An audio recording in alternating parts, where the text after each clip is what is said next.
All right. What's up, distinguished DeGents? I am one half of the Distinguished DeGents podcast, Big Bucks Beta. Joining me, as always, is my co-host, my partner in crime, Jason Money Mansman. Happy Thanksgiving weekend to you, bud. Hope your family's doing good. Hope you're planning on drinking and eating a lot. Cheers to you, sir. Yes, What's going sir. on with you tonight? You as well, man. Happy Thanksgiving. Happy Thanksgiving, DeGents. All the best to everyone out there, you guys and your families. Betting account took a bit of a hit last week. It was not what we wanted to see, but we've survived. We're surviving. I will say this. I survived, dare I say, maybe a unit or two profit.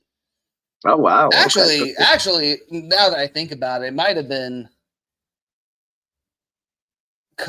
depending on how you want to look at it, pretty profitable week for me, but albeit 10 of those units, maybe more, were the free bets from ESPN Bet when they went live.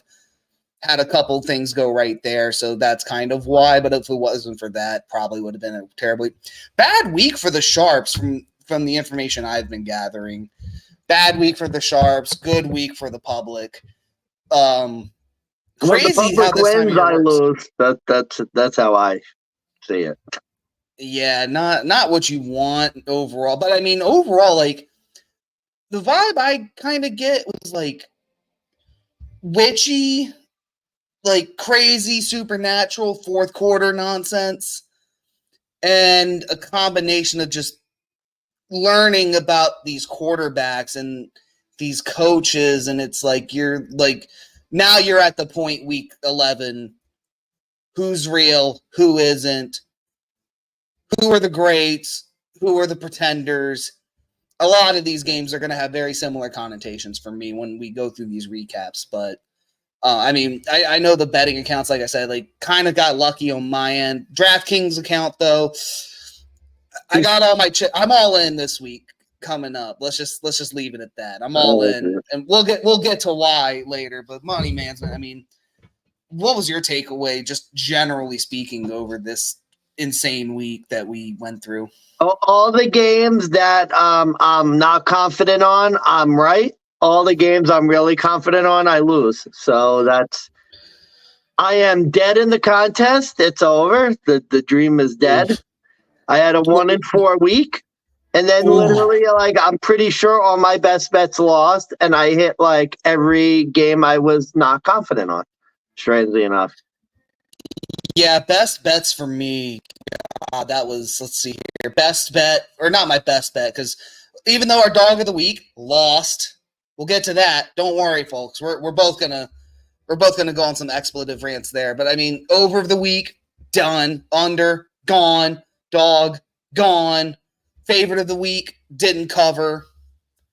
Just like a crazy, like, maybe it was a bad handicap week. I mean, our dog of the year, that was embarrassing. That was brutal. There will be a video. I should have brought it upstairs with me. I forgot it. There will be a video of me tomorrow drinking the Blaze. It's deserved. That's embarrassing. Dog of the year, bet of the year, our best bet in the world. The mortgage bet, just eat shit, motherfucker. And you know what? Like, I think we need to do double blazes because we talked about like we're gonna go to Stupid'sville, and we never corked it and pulled the trigger. I mean, I had a lot of bets on the Steelers winning, and I did too. You can guess that goes to show you how my bet. I had a lot of bets on the Steelers, $50 free bet plus a bunch of other ones, and eat shit, motherfucker. That's just what happened with that. Matt Canada just told us to shove it before he got kicked out. Yeah, by the way, bye-bye Canada. By the way, real quick, if you guys saw the Rainbow Bridge situation, we were there 9 days ago, Niagara Falls. We were looking at the fucking Rainbow Bridge, commenting on the traffic. Holy shit, that was crazy. That was so fucking surreal. Praying for those guys out there. Yeah. FBI JTTF is out in full force. Apparently, the news did break supposedly no foul play as of now. So, just a crazy, insane situation. Keep your head on a swivel, folks. That's crazy out there. as we were always taught, if you see something, say something. So just be on the lookout, guys. With that said, we have a lot of games to go over, and we have the Thanksgiving and the first ever Black Friday game to get to you, DeGents. More Jets in primetime, baby. New York Jets primetime. Come fucking get some. And speaking of green, we're just gonna go straight to the JMO here because baby. You know, I just feel like throwing up at the end of the night. And you're getting started early. Good for you, man. Good for you know what? Someone's got to do it. But yeah, we already went over the Thursday game. Let's just hop into this mess. This was my over of the week. And fucking Brandon Staley just yet again, what a loser and what a disappointing This was game 2 that cost me fucking money. Yeah, Chargers failed to get this cover as a non-conference road favorite. Should have fucking seen that coming. I should have known better, but Green Bay was just still on my auto fade list. They managed to get out of it now. I mean, this was one of the games, and like I said, there's going to be themes here across multiple games this week. Here's the start of this one. We've seen this before. We've even handicapped this before, and we let it get away from us because I auto fade the Packers this year. Yeah. The Chargers are losers. Brandon Staley is a loser. Justin Herbert, yet again, 2-minute drill, game on the line, chokes, fails to get the job done once again. And again, by the way, there are sharps out there who have advocated before. Justin Herbert's better than what his record is. Justin Herbert is MVP potential. Watch that game against the Packers and then keep making that argument. And you might say, well, that's just one game. What about the week before? What about Monday night against Dallas when they had another 2-minute drill? I mean, what about the fucking Chiefs? Like a team that it seems to be like that the Broncos could even beat this year. There's just been too many games we've seen this Chargers team just eat shit, fail to get the game-winning drive, and then Brandon Staley, too, at the press conference, this fucking loser, gets questioned about his defensive calling because, geez, I don't know, Brandon, it's week fucking 12, you're like the worst defense in the AFC, and you blew it to fucking Jordan Love. First Packers quarterback with 300 yards since like fucking 2021 or some bullshit. Unbelievable. But I mean, God, just that was my takeaway. Like, this was the game that just completely proved Justin Herbert is just the next Phillip Rivers, and he'll be nothing more. No, don't insult Phillip Rivers like that. Phillip Rivers was better. Phillip Rivers was better. I don't know about that. I don't know, but it will be. He won in the regular season, bro. And honestly, I don't want to hear comparisons between Josh and fucking discount Phillip Rivers because Josh Allen could lead a 2-minute drill. He's had games where he leads a 2-minute drill and then his defense blows it and he doesn't get the ball back. This guy, how many discount Phillip Rivers never wins ever. He never has a big 2-minute drill ever. No. This guy sucks. I can't fucking believe the Chargers had so many chances to win that game, and they just didn't. And mind you, I was sick on Sunday, like not feeling great. Yeah. Like I said when we were in Buffalo and we got hit by 30-degree fucking coolness. Told you I was going to get sick. Sure enough, earlier in the week, I was sick. Well, glad to see you're better, but either way. Yes, I'm feeling a lot better. No thanks to Brandon Staley should go. I mean, he's... What else can we say at this point? This guy is trash. He should be fired. He sucks. He shouldn't have a job. Ken Dorsey, Matt Canada, Brandon Staley, Josh McDaniels. I mean, Josh McDaniels. Oh yeah, I should have said Josh McDaniels first. Yeah, that's right. Okay. No, I mean, but again, like this Chargers team. I mean, I'm trying to go back real quick. Like, I'm trying to see if they deserve to go on the auto fade. Yeah, because they didn't cover against Detroit. They pushed. Let's see. What was the week before? Oh, they beat the Jets. Okay. I mean, what did it failed to cover? They failed to cover against the fucking Bears and Tyson No, they Badger. covered that game. They won that game by like 18. Oh, that's right, they did. Yeah. So like, okay, so maybe they don't go. Okay, they beat the Bears and the Jets. Yay, they're great. I mean, come on. Yeah, it's fucking awful. Just another piss poor performance. And literally, I think that's going to be the handicap moving forward with this Chargers team. If you think this game's going to be close and come down to a 2-minute drill, just bet the other side, especially if you're getting points, because Seriously? This team in the 2-minute drill every single time just chokes. It's to the point where they basically like you can't lay points with them. You just can't. You can't lay points with the Chargers. Nope. It's a way to lose.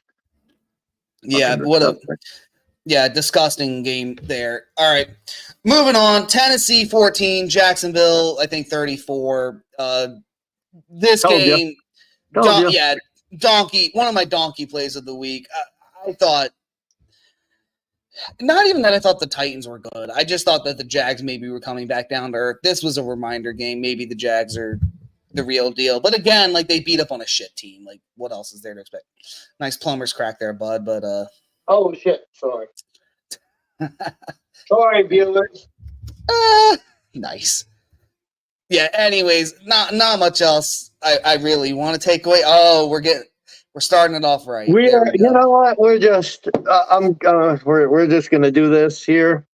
This is old ass fucking Kettle One.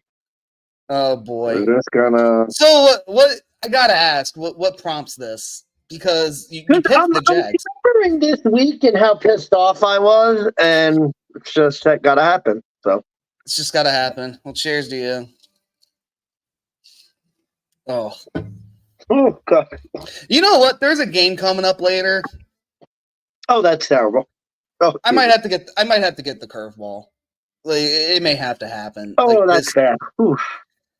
Yeah, it's not Blaze, but that is old, non-chilled Kettle One. Not what you want. No. What you want.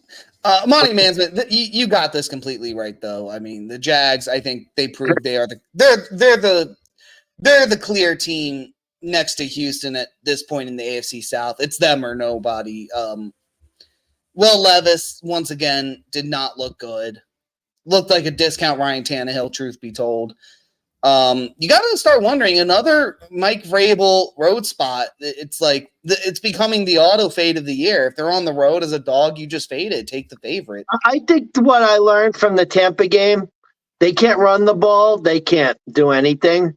And the Jaguars have a great run defense. And that game was, and the turnovers too. I told you about the turnovers, and yeah, that was a walkover. So yeah, easy dub.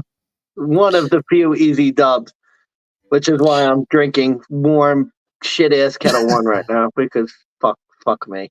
Yeah, I should have known. And again, a lesson for me: if I like a team on the money line, like why am I going to bet the other team as a dog? Like I better have a good reason for them not to cover. And just a dumb example of what not to do is that Titans-Jags game. I feel like, last point on that, I feel like people are waiting for the Jaguars to sort of like, you know what I mean? Like it's collapse. People are waiting for the Jaguars to sort of like show that they're not that good.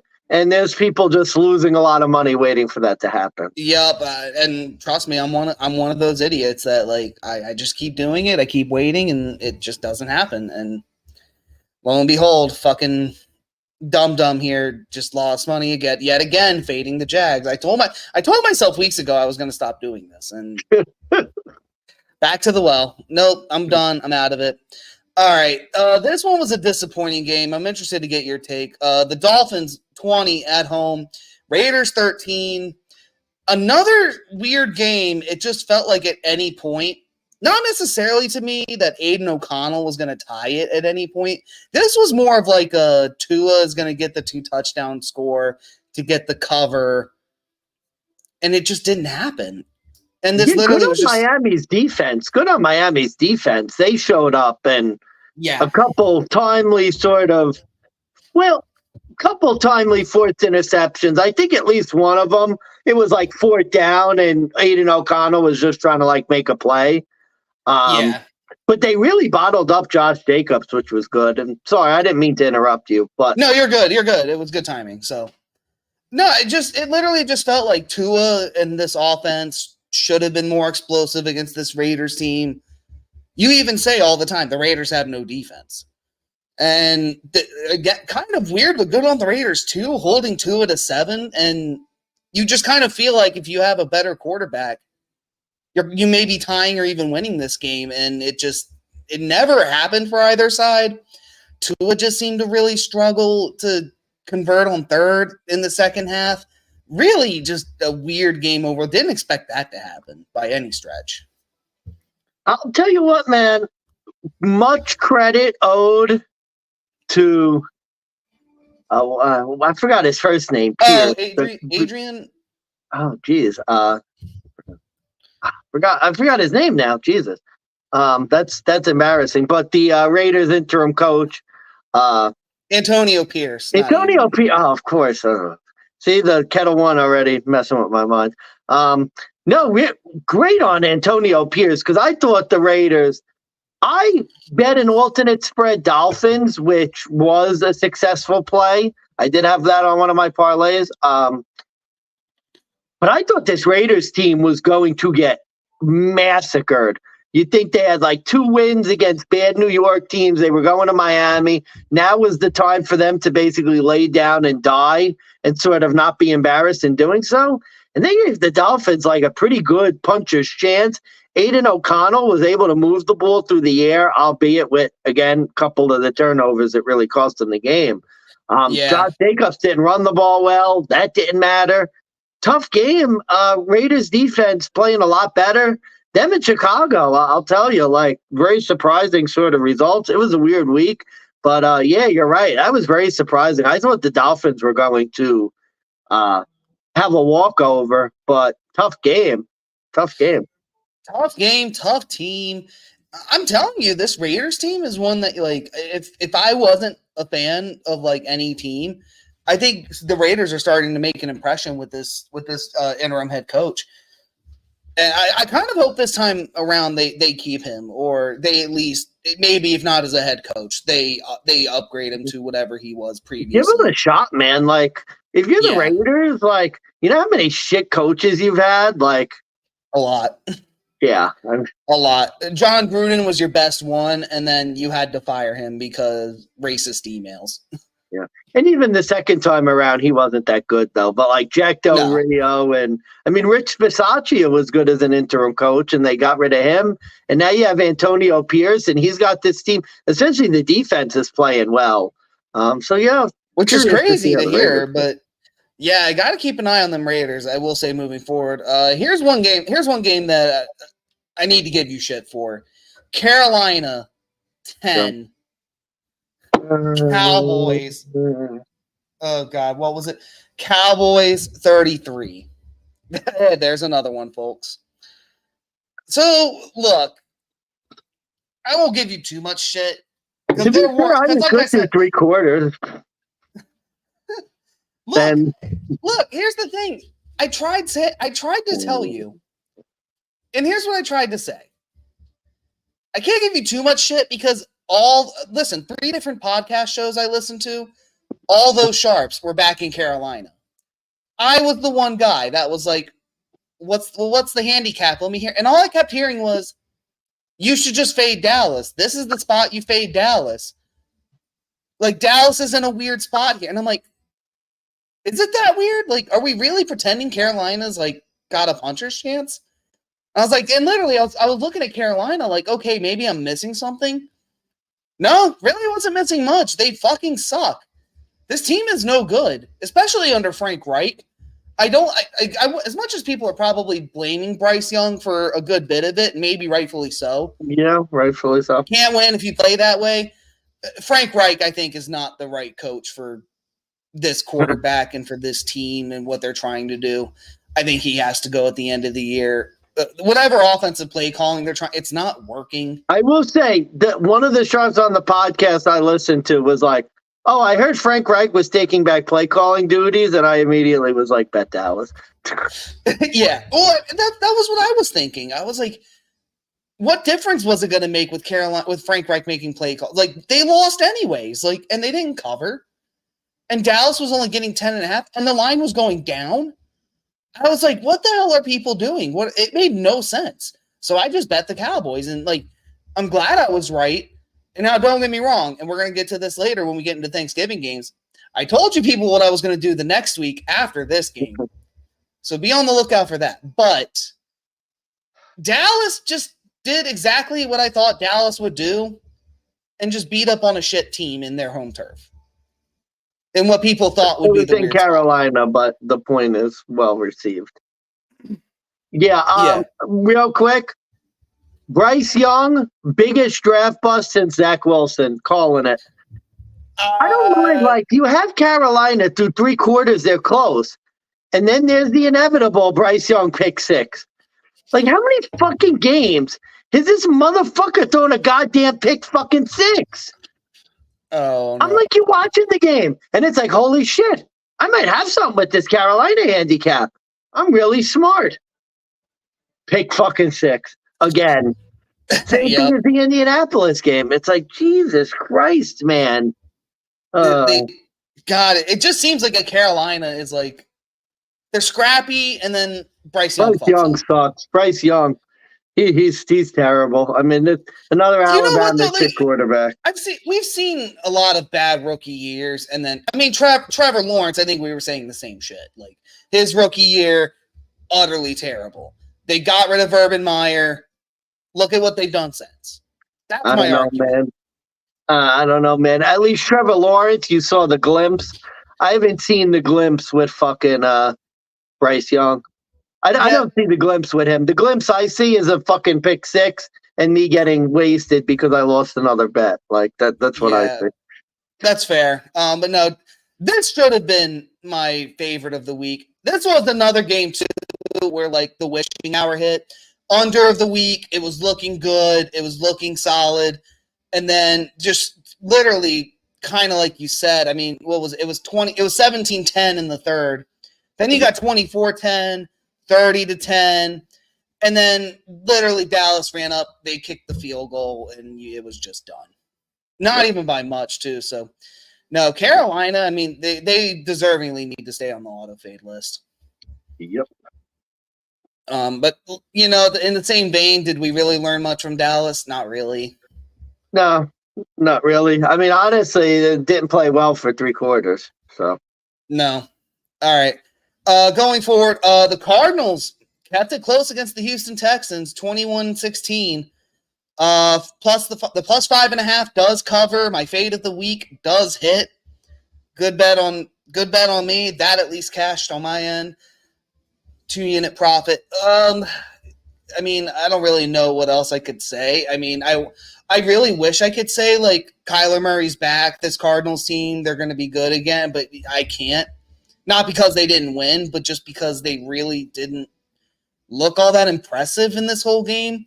And this was just the spot. If you're Kyler Murray and you're one of the greats, you need to take over this game. You need to get that touchdown to take a 1-score possession lead late in the fourth. And again, it was just like the whole time he had the opportunities to get it done, and he just never did. And this Cardinals defense, again, give them some credit. They held CJ Stroud respectfully. I mean, three interceptions. Yeah, 3 picks. I mean, how many games do you lose when you get 3 interceptions? Not many.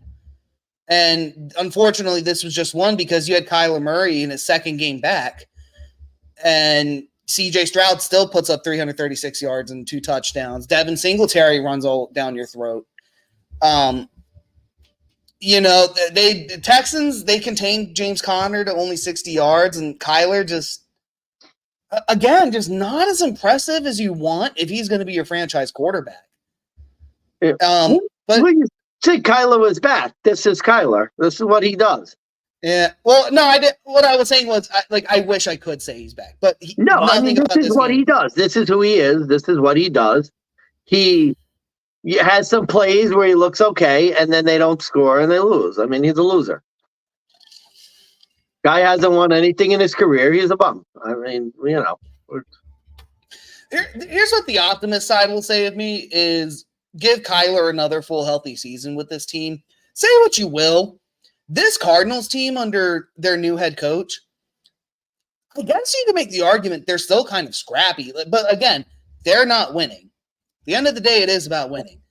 But they're still scrappy, especially as home dogs, especially as underdogs. They're keeping a lot of games close. You start to wonder, like, maybe D-Hop wasn't the solution, but if you get them a true receiver, say Arizona drafts the Marvin Harrison Jr. instead of getting that could be big. Yeah, that could be big. Do you think in another year this Cardinals team could be back to being a serious contender if you just give them another chance to all be together in a full season? I don't know if you win with Kyler Murray. I'm talking about win, like, consistently. I think he's too hit or miss for me. He's always been that way. And I will say, some of the coaching decisions questionable. Basically, the entire fourth quarter, they didn't take any field goals. And I think if they took a couple field goals, they probably win the game based on sort of the turnovers. So, but, I mean, you can't blame them. They have, 1 win, 2 wins. Like, you can't blame them.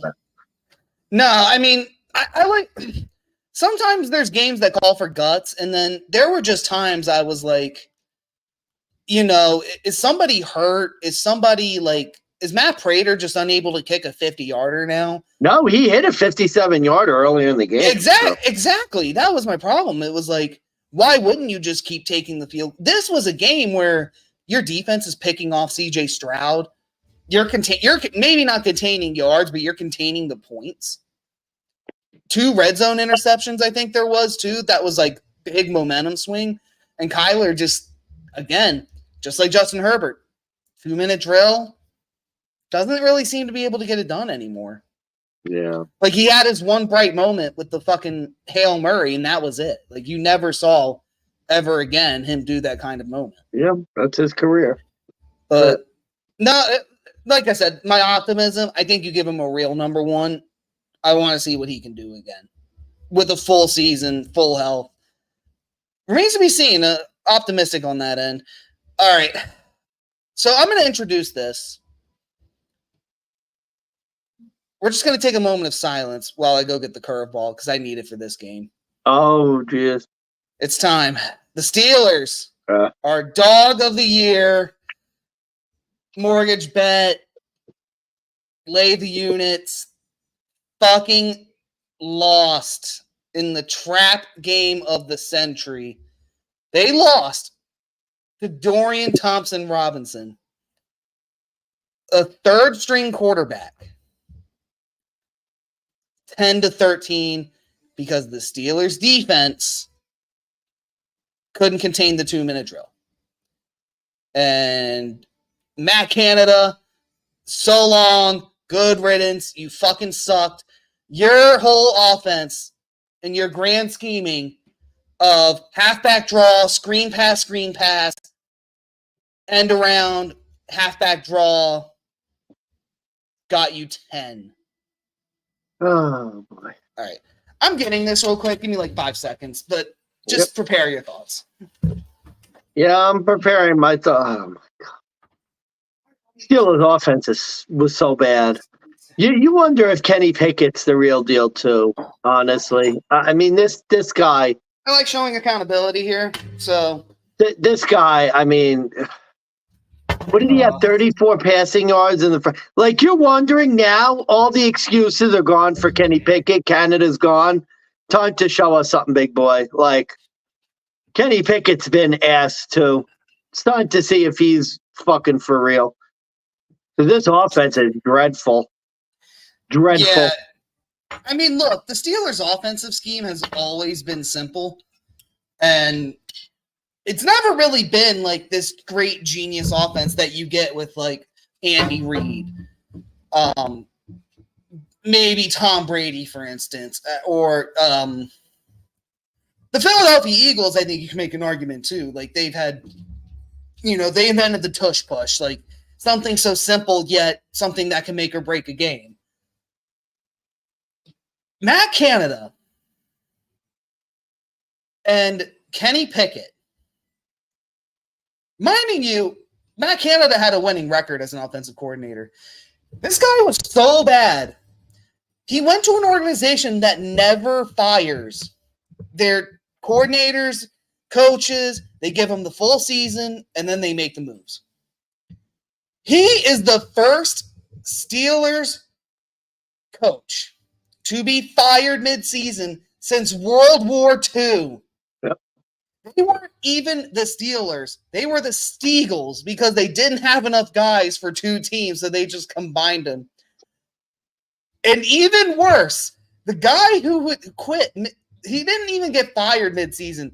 He quit. He resigned because he went 0-2. Matt Canada, buddy, there's fucking up. There's being a DGent. And then there's the shit you pulled. This is the Canada. Good fucking riddance. That guy. Have fun with Ken Dorsey. Fuck you. Josh McDaniels, just fuck him. Oh. Curveball barbecue whiskey. That's nasty. That was deserved. We fucked up, folks. There's just no other way to say it. Like we fucked up. I mean, did we though? How many opportunities did this? I mean, maybe we should have known that. Steelers had so many opportunities to win. Whatever. Another I can't. one.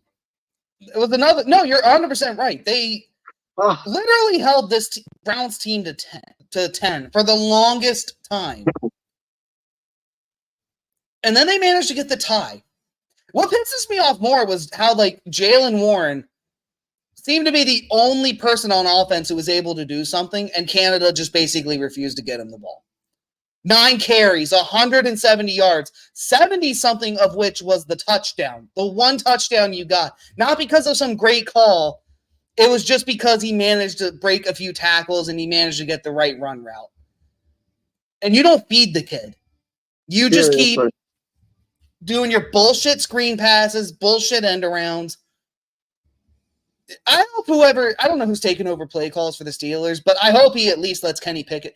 I don't care if Kenny Pickett throws 5 picks in the next game. I want to see Kenny Pickett throw the ball. How do you win? How do you win with Kenny Pickett only throwing the ball 28 times? That's 7 a quarter. Not drive. 7 throws every 15 minutes. Most good quarterbacks will get you up to 35, 40 at least. Unbelievable. I mean, now we're going to see what Kenny Pickett is. Canada's been the excuse. We're going to see. And if he can't play, he's fucking gone. Yeah. That's it? No, I guess that's it. That's really it. Fuck Matt Canada. I can't believe we lost that game, dude. I can't either. I can't believe I lost this one. Moving on. I can't believe literally you called this. I should have just listened to you because I don't know what I'm doing anymore. The Tommy DeVito and the New York Giants 31, the Commanders 19. The Commies just laid the biggest fat fucking egg at home of all time under the Ron Rivera. I can't believe how good Tommy DeVito was. Like, he was great. That's fucking crazy. Yeah, forget it. He was great. 3 touchdowns. Less passes than fucking Kenny Pickett. 26. Threw for 3 touchdowns and 246 yards. He almost doubled his production plus the touchdowns in less throws. Do you see how, like, bad coaching could fuck somebody up? Like, and how good coaching could take a guy like Tommy DeVito and get you a win in this spot? Well, I will say this. I will say this. Giants always play well against the Commanders. I tried to tell you, man, there's just something weird with these teams. And it happened again. It happens every year. It happens every game. Doesn't matter how bad the Giants are, how bad the Commies are. They always play these weird games. I knew it was going to happen again. And the Giants especially, even when they're bad, they still do well against the Commanders. Maybe the Commanders were looking ahead to Thanksgiving. I don't know. That could factor into our handicap tonight. But I told you, man. This was another weird one, though. Like, in the third, it ended 14-12. And I was just wondering, like, are we going to get some fourth quarter magic where, like, the Commies just take over? Nope, it ended up being the Giants taking over. I will say, if you watch that game, though, the Commies were lucky to Bro, they turn the ball over every fucking possession. Fumble, interception, fumble, fumble. It was insane. It's crazy. Yeah, fumbles lost 3, interceptions thrown 3. Yeah, that'll do it. That's one way to lose a game. Yeah, just God, the turnovers are just that again. Like turnovers are just such killers at the wrong time. And the commies, it just felt like every time they turned the ball over, they were just shooting themselves in the foot yet again from getting a win against this Giants team. Because let's be honest, through 3 quarters, they were never winning, but they were keeping it close. And I just feel like without the turnovers, had they just converted some field goals, had they just converted some plays, I don't think they cover necessarily, but they do win. Yeah, and the final looks inflated because they got a late pick 6, the Giants. So. That is true. But God, I can't fucking believe. Again, I fell for this dumb shit once again. I hate that I did that. I really fucking hate that I did that. But God, I really should do another curl. I didn't bet it though, so I can't really punish myself too hard. And again, my handicap was like, yeah, you're right. You probably should listen to him. This is a division system play. Let's go commies one more time. And I'm just like, yeah, those triple down plays are not working well for you. You've like faded the Jags 4 weeks in a row and basically like lose every week. One of these times it has to hit. Yeah, one of these times. Yeah, one of these times. All right. Here's one that I thought would hit but didn't. Detroit Lions. They were 7.5-point home favorites. They get the comeback win against Justin Fields' return. They didn't cover, though. They did not cover, and I had the score, and I literally just lost it, but it was 28-25, I think. 28-25. Let's see. 31-26. I was going to say 26-21. Oh, right. I forgot the okay, yeah. Mansman, I'm going to let you go first, but the big buck special is coming. Yeah.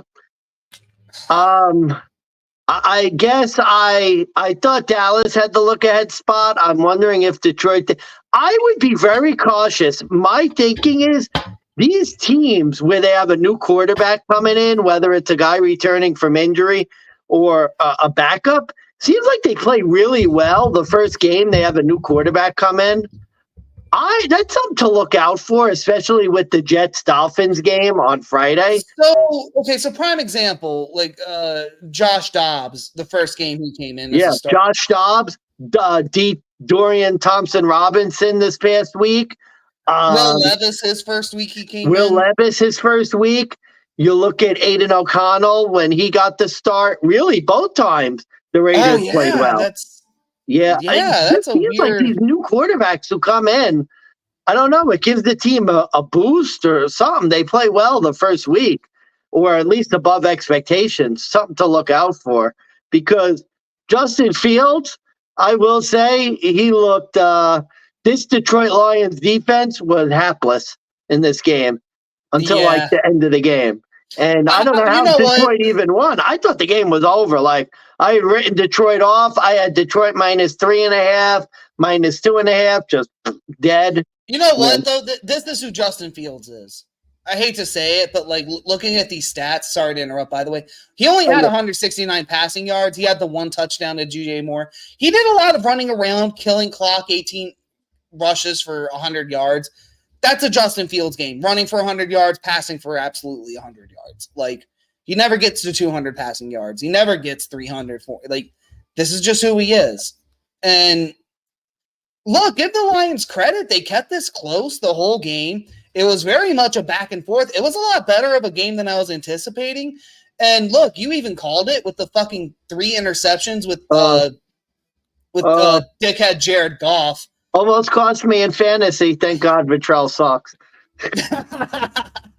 Yeah, definitely. But, God, Jared Goff was blowing this game. And this is why I'm going to do this shot. So the Big Buck Special, for those of you who don't know, is a live bet special. Because I will handicap a team at a high spread. And normally what happens is that team, but I won't bet it. And normally what will happen is they'll start losing. So I'll go, hey, why would I bet this team as a dog at like plus 4.5, plus 5.5 when they're up 2 scores when I could bet the other side and get it at a higher number than I normally would? So, but that's not what I do this time, Jason. What do I do this time? I get your text. Hey, Lions aren't looking good. You might want to consider live betting the Bears. So I flip it to the Bears game. Goff throws his second pick. The Bears are driving. And I think at this point, the score was, I'm trying to pull it now because I'll remember it. It was 10-7. I remember this specifically. The Bears were driving. And I go, let me see the line. And it was 6.5. Do I bet it at 6.5? No. Why? Because I couldn't get to it quick enough. It had dropped to 4.5. So now I have a real decision to make. Oh, God. Mind you, I had 2 other bets. I had the Lions at -9, -8. And I even had one, didn't even realize it. I had one at -7.5. Oh, Jesus. So I'm already in for 3 units in this game. So what do I do? Do I go and bet the Lions minus points? Lower points, too, at it when they're losing. No. I'll bet the Bears plus 4.5 because the Bears' momentum seems to be going their way. Justin Fields seems to be winning and looking pretty good. So I hit it. 4-unit bet. This dickhead goes 4 fucking quarters. Back and forth game. Keeping it within the points, though. Like, the worst it got earlier was 10-14. But do I rebet it? No, I'm fucking letting the 4.5 ride. I cashed out my Lions bets. I get a unit back, so I'm only out 1. And I'm like, all right, I got a 4-unit bet in. Could be a big profit day. Let's see what happens. And I get all the way down to the 4th. Do I cash out for 6 units profit? No. Let it ride, big bucks. Let's let it ride. And what happens?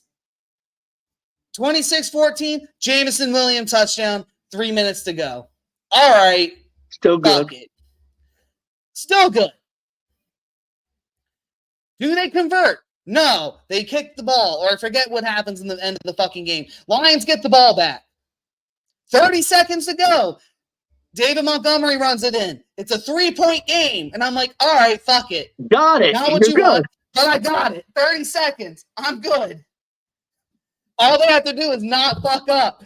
What happens? He fucks the hike. Bro, remember too, Aiden Hutchinson? Remember when we were like, Aiden Hutchinson to get a sack minus 200? He hadn't gotten a sack up to that point. And then he appeared. Strip fumble. And the lineman, I'm just like, pick it up. No, he fucking kicks that shit. And I'm like, and the minute he kicked it, I'm like, the life just drains out of my body. I was so sick. Oh, that was brutal, man. And that's how, kids, you go from winning 7 units to losing 5 units. 6-unit loss. Unfucking believable. Damn. This fucking Bears team to lose in that fashion. Mind you, why would I have taken the Bears at plus 7.5 when I can get them at a live bet at 4.5? Bro, I gotta say, you with the live bets, it's crazy. You do that all the time. This time it did not pay off. Well, have fun with the curveball there, buddy. I think that's the face he made when he watched the. Bro, it was it was even to the point where it's like, you pick the ball up and the Lions going to pick it up. Although you cashed out already. Could you imagine if you kept the Lions bets and like, pick it up and you're going to win, and then nope. Nope. Oh, that would have been disgusting to lose out. Because I had cashed out the Lions bets. I was like, because again, it was 9, 8, 7.5. I was like, these are dead. Bro, I think after interception 3, I was like, yeah, well, this game's over. It ain't happening. Just spectacular fucking fashion for the Bears to fuck me over one more time. Thanks, Justin Fields, you dickhead. Appreciate it. That ends the cover streak, too. I think 11 straight against the North. Over. What a fucking bad beat. That was bad beat beta right there. Yeah. Yeah, that hurt. That one, there's no other way to say it. That one just hurt after telling that story. Let's move to the 4:00 games. Tampa Bay fucking lost. It was 14, I think they got. I'm looking here. Yeah, 14 Tampa. Niners at home, 27. Niners win. They cover at home yet again. Another weird situation where, like, I knew the Niners were the winner, but this just felt like a game. I was like, oh, look, here's Baker driving. He's going to keep the cover. And then he just never did it. Like, a lot of these games, this just happened. You were like, they're going to get the cover, keep this close. They're going to get the score. They're going to win. And it just didn't happen. This was like the 4th or 5th game this happened where it was like Baker was driving. He gets in the red zone, throws a fucking pick. Blows that cover. Yep. But no, very boring win for the Niners. They look like they got up early, and you just sort of got the sense, like looking at that game, that they were just sort of content to like win the game. Well, Brock Purdy, I mean, he had a perfect quarterback rating. He had 3 touchdowns. Yeah. I mean, it looked boring on it, but like you look at the stats, you actually look at how they played. That was just a well-coached game. Yeah, by Kyle Shanahan, by this Niners team. This was literally like, okay, Brock, you're looking great. You're doing good. Let's not fuck up. And not putting him in a position to fuck up. Tampa's pass defense is awful. So. Yeah, Brandon Ayuk, 156 yards, 1 tutty. Yeah. He actually had the longest touchdown in the year for a few minutes before another person we're going to mention took the crown. Yeah, I mean, that was if you guys haven't seen that play, go on YouTube and look up the Brandon Ayuk touchdown. What a sick. I will say that was one of the sickest ones of the year. Not as good as Cortland Sutton, but it was good. But yeah, you kind of expected the Niners to do more, and then literally after the 3rd quarter, they were up, I think 20. Yeah, they were up 27-7. Yeah. And I think they just went into game manager mode at that, which is fine. I think that like with the Brock Purdy and Kyle Shanahan, you're up 3 scores. That's like the exact right move to make. And look what happened. Even when they drove the ball down, even when it looked like they were going to like blow an 11.5-point cover, 12-point cover, they got a pick. They got a pick in the end zone, and they get the ball back. Yep. And do they go and shove it down their throats? No, they game manage. They kill clock. They do what they got to do, and they don't put themselves in a bad situation. And that's what good coaching does at the end of the day. Even in a boring game, even in a game that's not the most exciting to see, and when you let the other team try and get close, you know what, though? You get the win. Your quarterback had a perfect rating. He looked good. And your guys are happy at the end of the day. No one goes into a locker room at the end of the day saying, oh, my God, we didn't win by 30. It's good win. We did great. This guy played great. He didn't fuck up. And that's more impactful than I think getting like 500 yards, but you threw a pick. Yeah. Perfect passer rating. Can't beat that, man. Nope, can't beat that with the stick. But speaking of beating with a stick, you're fucking Buffalo Bills, you fucking fake fan, taking the Jets +7. When I literally inverse thinking, what the hell is Zach Wilson going to do? That's right. The one thing I didn't predict, he got benched in this game. I guess it had to happen. 32-6. I mean, I'm not a fake fan. I watched the whole game despite being sick. Like, I still support the team. I just didn't have. Josh Allen has struggled all throughout his career against the Jets. Not last game. Not here. He looked pretty good. Amazing what an offensive coordinator does. Jesus. I mean, look, it sucks that Josh still threw a pick, even though it was like a bullshit second quarter Hail Mary. Like, what's that, 7 straight now with a pick? Yep. Jesus Christ. God, could you imagine rolling over those bets? Just how much you would be up by now. Like, it's insane. But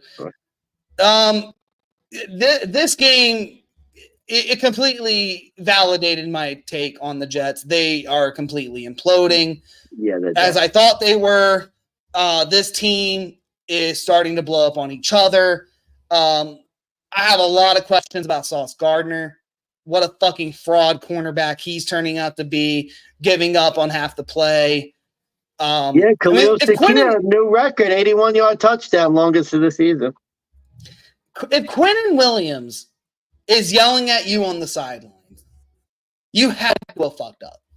Bro, he's and they had a mic'd up, like Dalton Kincaid was mic'd up, and if you look at the video, you could see Sauce Gardner was jogging, and Dalton Kincaid basically was able to run full speed to block him and the other guys out of the play to give Shakir the touchdown.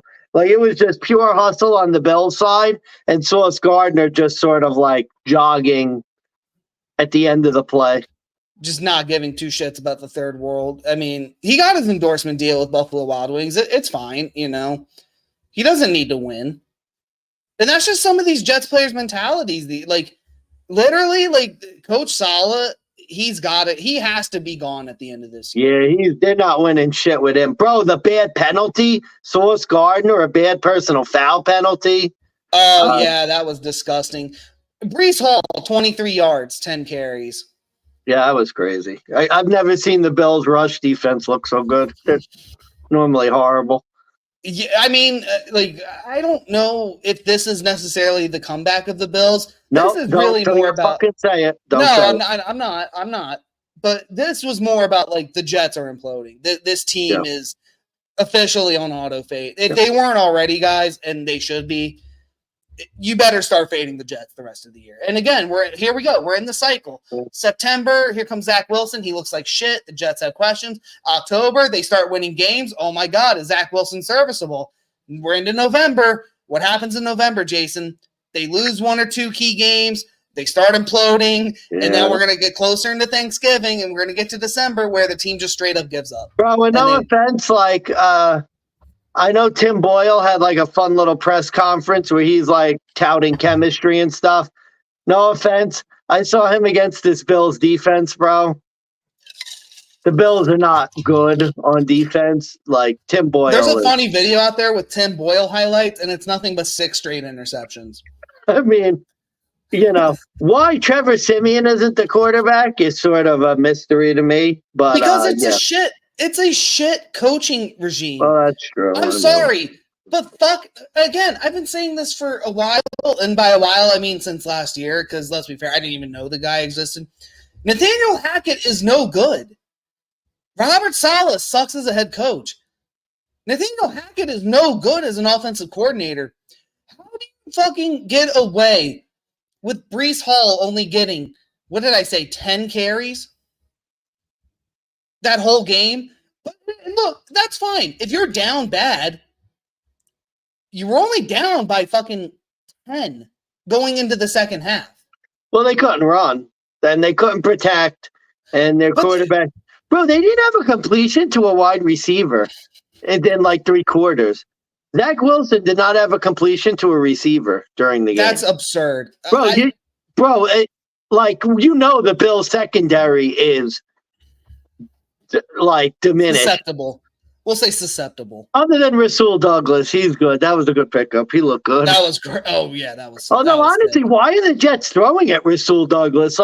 Literally, Cam Lewis, the ghost of Christian Benford, whoever their fourth cornerback is, Taylor Rapp or whoever his backup is. Not DeMar Hamlin. Why the fuck are you throwing at Rasul Douglas? He's the one guy on the team who's any fucking good in the secondary. I don't know. Very weird decision. It was just weird play calling. Oh, and another weird thing, too. You want to speak of, lack of team chemistry? Why is it that, I don't know if this is true. I haven't confirmed it. Why is it that I hear Robert Saleh wasn't the one to bench Zach Wilson?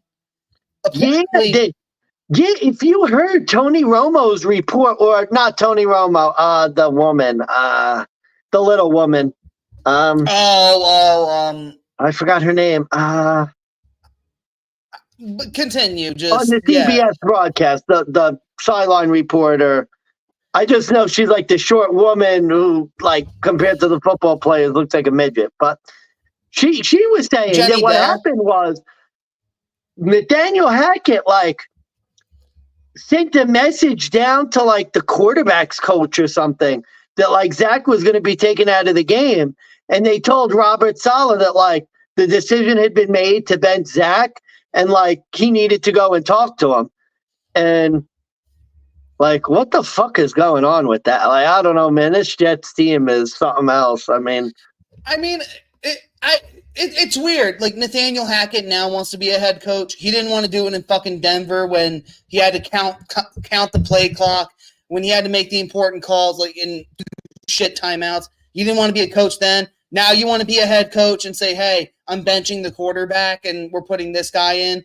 Saleh, you need to tell, now you want to take charge of, the most burning ship of all fucking time in the NFL. I don't fucking get this organization.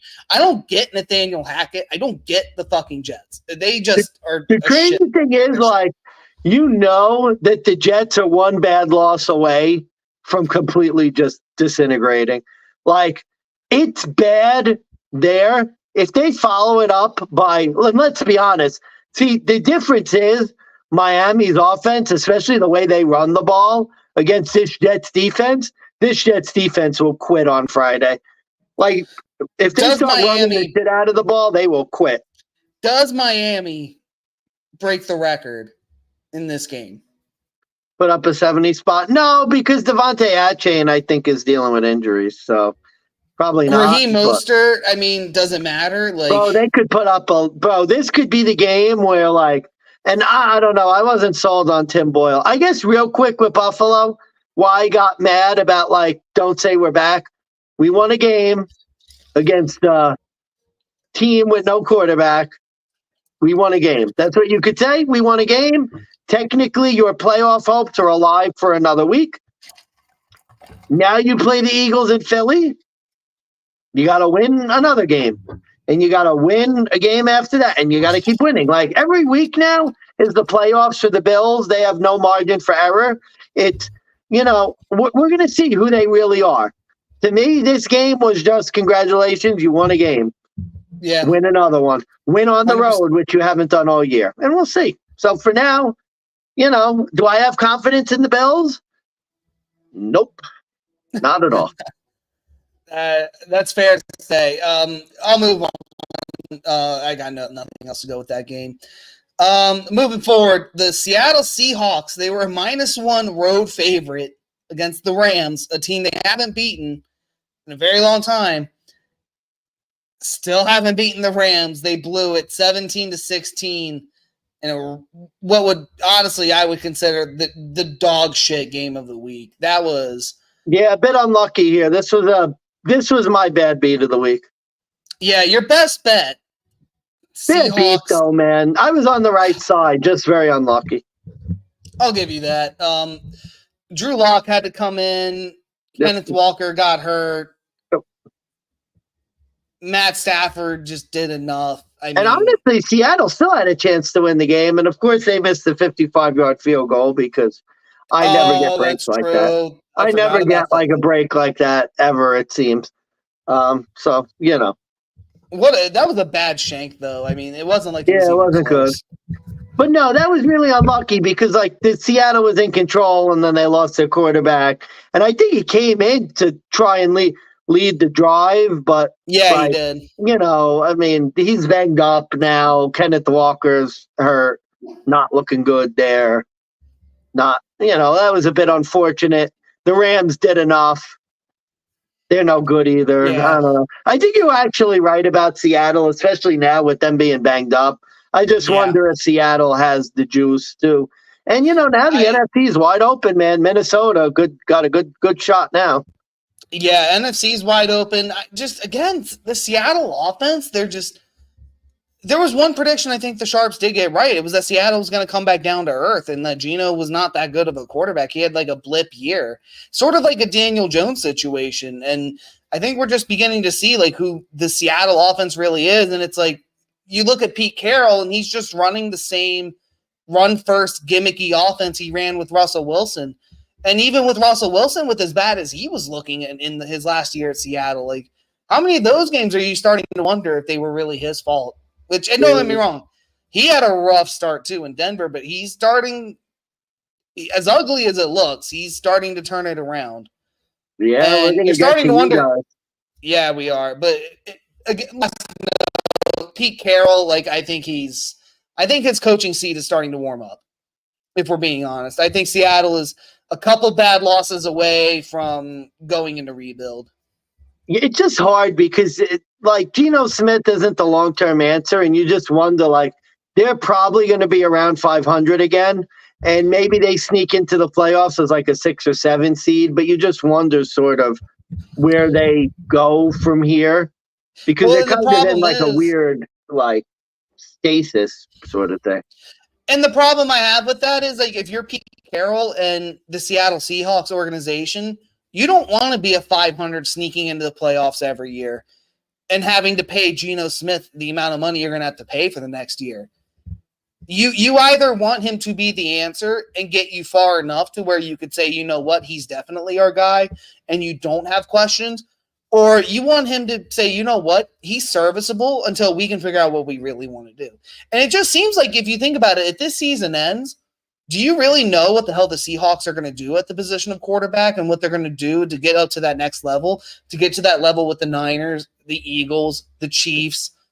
You know, dare I say the Ravens? Is it bad that I'm rooting for the Seahawks to like trade a 7th round pick for Zach Wilson and for Zach Wilson to have an all-pro year with the Seahawks? Yeah, that's bad because you have Drew Lock, and honestly, I would rather have him. As bad as he looked, I'd rather have Drew. True. I would want Zach Wilson to go somewhere like Cleveland or, dare I say, the Giants, not that far away. I would want Zach Wilson to go to like a shit team that needs to go into rebuild and just let him excel there. Like, I don't know if you remember, but like when Baker Mayfield left Cleveland, he went to Carolina, he was shit. But then he went to the Rams and he started looking pretty halfway decent there and was getting decent wins here and there. And you were starting to wonder maybe he could have a career taking over Matt Stafford. That's the kind of thing I would want for Zach Wilson. But I don't. Have you watched Tampa Bay this year? Just saying. Oh, yeah, we already talked about that. All right, Sunday night, Denver Broncos, they get it done. They get the win, 21-20. They don't get the cover, though. The Pastronaut, God, this was a game, like, I think we were both right, and maybe we were both wrong in some instances. Denver's Josh Dobbs is showing up, man. God. Denver's defense, let me tell you, we back. They had a 70 burger laid on them 5 weeks ago. 6 weeks ago, 7 weeks ago. Yeah. 70 burger. They turned around. They are now since that game, plus 11 turnover differential. By the way, Kareem Jackson, dickhead, suspended again for 4 games. I don't want him to see him. I'm tired of this guy, and I hate the crybaby antics. And this is going to be. Did he come back from suspension? He literally just came back from suspension for doing the same type of shit. And first fucking hit, he goes at the helmet of fucking Josh Dobbs. Oh, and when I first saw it, I was mad. I was like, "This is bullshit." He aimed with the shoulder, like it wasn't like really. And then they slowed it down, and it was like, "Oh no, that's helmet to helmet." That fucking clear as day. Can't argue that.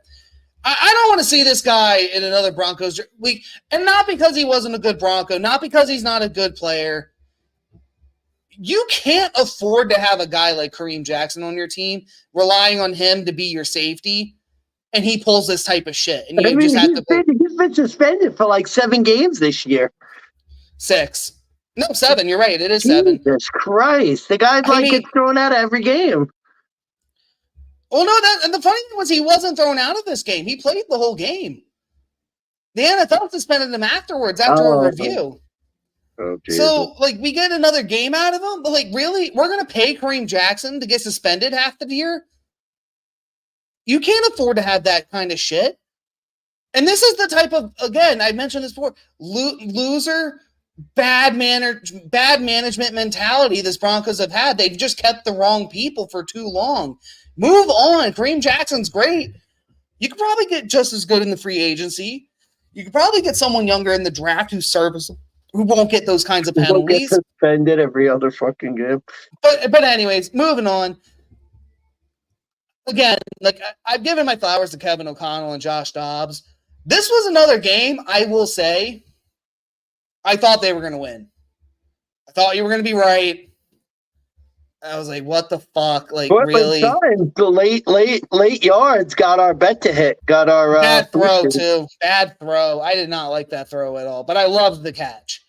Fuck yeah. Yeah, look, at the end of the day, we're winning ugly. And it doesn't matter how you win. It's the fact that you do win. Broncos have now won 5 straight. Don't ask me how. I couldn't fucking tell you. But fucking good on Denver. Like they've won 4 straight. They're 500 now after starting 1-4. God, Sean Payton, is he turning the ship around or what? I mean, yeah, big game against Houston coming up. You won that Bills game, so you have the tiebreaker there. I mean, you guys are. We got Cleveland next week. That's going to be a big game, especially for wild card. You guys are very much alive. We actually the Bills need Cleveland to win. I got to start rooting against Denver. It kind of sucks. I don't like to do it, but need to root against Denver now. Like, well, no, you still have I think you still have 1 win over us at this time. So you just need to keep winning. Yeah, Eagles, Chiefs, Cowboys next 3. Yeah, you could win 2 of those 3. Yeah, sure we can. But anyways, I'll end it with this. Yeah, Broncos country. We're live. We're live. I'll add this. Sean Payton. The rumors of his demise were greatly exaggerated. What a turnaround this team, and the defense has gotten better. And the offense has sort of stabilized and been able to run the ball a little better and not making as many big mistakes. And yeah, I mean, they're winning ugly. I don't know if I'm sold on Denver because, again, they beat the Bills in bullshit fashion and they kind of won a last-second game again in Denver. But you know what, man? You keep winning. In this crowded AFC, wins, you get wins however you could get them. So good for them. They're live. And who knows, man? You might be a playoff team after all. So we'll see. Yeah, and I will say, too, Josh Dobbs starting to remind me of that 2017 season when Case Keenum had to come in for the Vikings, and he ended up leading this team and taking them to the playoffs, taking them very far, mind you. You're starting to look at Josh Dobbs in this offensive system, and like I said, this was the game that was going to determine, at least for me, whether he was going to be the guy who actually could fulfill that role. And now, mind you, there were a lot of moments where I had a lot of questions, and I said, okay, Josh Dobbs, this is the Dobbs of Arizona who was screwing up here and there and making a lot of bad calls and bad reads. But I think once he stabilized and once he calmed down, and by the way, that 1 touchdown pass to God, who was it? It wasn't Hawkinson. It was KJ Osborne, I think. Josh Oliver. When he ran to the end zone and then like literally stopped on a dime, did like a weird juke, and then just jumped past it over to Oliver. If that was Patrick Mahomes, ESPN, Sunday Night Football, they're gobbling all over. Oh yeah. My God. But Josh Dobbs made that play. I wasn't even mad. I was like, wow.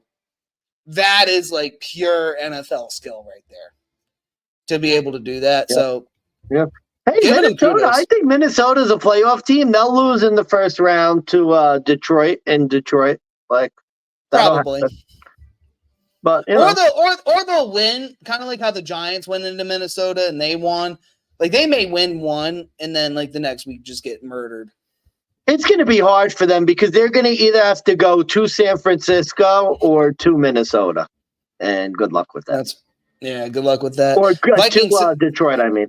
Good luck with that. So 2 notes I want to bring up before the Monday night game. So number 1, I have a live Minnesota bet for them to make the playoffs in a parlay. So I'm hoping that sticks around. I also have the Jets under 9.5 wins, and it comes down to next week. No, there is no chance this team is winning 9 games. 0. No, 9.5. They have to win 10. There is a negative 100% chance that they will win 10 games.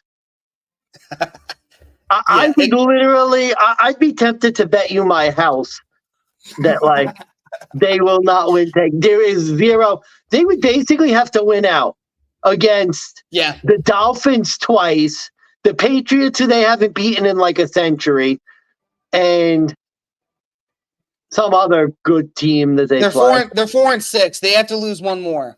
Yeah, if they lose, they're going to be dead. They're practically going to be dead this week when they lose to Miami. So, yeah. That's awesome. All right. Monday night, the Eagles, they went into Kansas City. Rainy game. It was the battle of the Kelsey brothers. What a disappointing fucking end to this one. Dropped it. Oh, no. It was 21-17, I think. Yeah, 21-17. Eagles just – here's my takeaway. Wrong team won. And I know that sounds like cheesy. It sounds like a loser mentality. No, the Eagles did literally nothing that entire game to even maintain a lead, to do anything that gave you any clue that they were the right team to bet on, that they were the team that was going to win. Patrick Mahomes, again, and this is a lesson I've been preaching, and I fucking got off that horse. I'm back on it. He hasn't been good since Eric Bieniemy left. He has not been the same quarterback. And this game, once again, just proved, like, it's not all him, but God. It's hard because their receivers are so bad. And if Kelsey passes, and if Kelsey doesn't play well, and I'll tell you what, there's a serious, like, I know it's been, people have kind of like had a laugh about it. When Taylor Swift is not in the building, like, this is starting to be something you have to pay attention. His numbers with her there and without, like, that's becoming a thing now. It really kind of strangely enough is. Bro, he's playing like a horse's ass when she's not in the stadium. Like, it's crazy. It's wild. It's I don't know what else to say. It's just the drop passes really is what killed. That's what killed this Chiefs game. Because let's be honest, the Eagles drive where Devonta Smith gets like 5 catches in a row, catches it on the 1-yard line on the long bomb. Great throw by Philly. Great throw by Jalen Hurts. I'll give them that credit, but like, this was a game, like, 2-minute drill. Here comes Patrick Mahomes. You gave him too much time. He's going to lead you to a win. It's going to be ugly, like you said. And they won the game. The game was won. There was the throw. The game was over. And the guy dropped it. Marquez Valdez-Scantling drops it. And then even then, the first down to Kelsey dropped. And then he throws another ball. I think it was not Noah Gray, but somebody. Another throw dropped, and just literally, it was just like the Chiefs had the case of the whoopsies. And I think the Chiefs this year have like the most drop passes on the year. And you kind of have to wonder, is this like a receiver issue or is this a Mahomes issue? Or is this a play call issue? I don't really know. Andy Reid off the bye. It's normally like a dub. It's the lock of the year. And I mean, yeah, that's the second time ever he's lost. And I mean, it's so hard because this Chiefs offense isn't the same, but you just wonder, like, do they just lack the play? Like, they were actually able to run the ball pretty well, surprisingly, but they just, like, their receivers are so bad, and they can't catch, the rain can't get separation. And yeah, I mean, I just wonder, like, is it the enemy? Is it the receivers? Is it both? Is it Reed? Is he old? Like, did he eat one too many hamburgers? Like, I don't know, man. I just think they're missing, like, Kelsey was so good last year, and he's taken a big step back. And you just wonder, like, last year was all-world Travis Kelsey. Did he sort of cover up a lot of the problems in the receiving corps? Because he was all-world Travis Kelsey last year. And now he's like a guy. Yeah. That was another tough loss. I had Kansas City tickets up in smoke. There they go.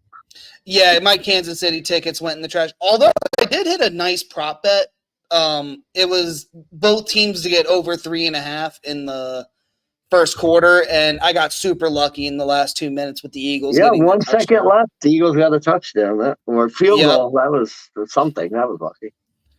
That was hey, look, a win's a win, and that was also boosted to 4.5 to 1. So that was a good.